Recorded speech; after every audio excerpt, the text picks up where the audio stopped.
নমস্কার, আমার কাছের মানুষ, আপন মানুষ, ফাইনালি চলে এলাম ওলপুর কালী মন্দির।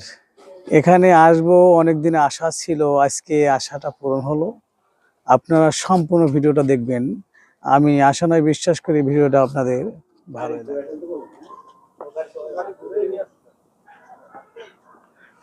একদম রাস্তা থেকে এটা হচ্ছে প্রবেশ গেট মন্দিরে।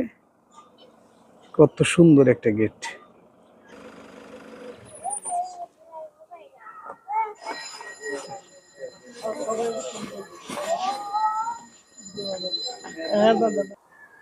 আপনি যদি একবার আসেন মোটামুটি আপনার মন ভরে যাবে। দর্শক, এটা হচ্ছে ডিজাইন, সেই কালী মন্দিরের সম্পূর্ণ ডিজাইন অতীব চমৎকার। দেখছেন কত সুন্দর ডিজাইন। দর্শক, এটা হচ্ছে কালী মন্দিরের বাঁধানো ঘাট। সম্পূর্ণ ভিডিও আপনাদের দেখাবো আমি এই মুহূর্তে।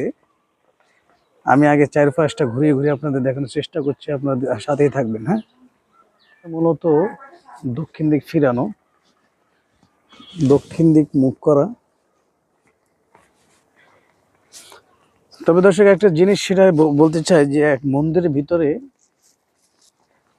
3টা মূর্তি রয়েছে, ভাস্কর্য রয়েছে।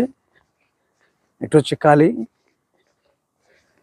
কালীর মূর্তি, আপনার আছে দেবী দুর্গা দেবীর মূর্তি, আছে শিব ঠাকুরের মূর্তি। আপনার দেখানোর ভিতরে এখন যাব, আমি মেন গেট দিয়ে যাব।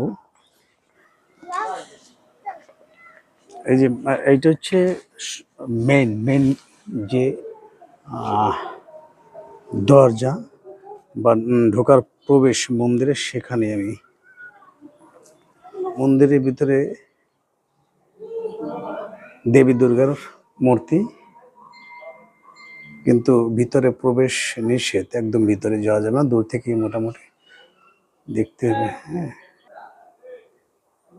বন্ধু বান্ধব আত্মীয় স্বজন নিয়ে থাকবে, ব্যাস।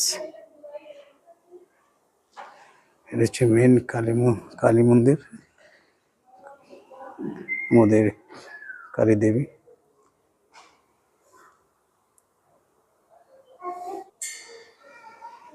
এখন পূজা করবেন পুরোহিত।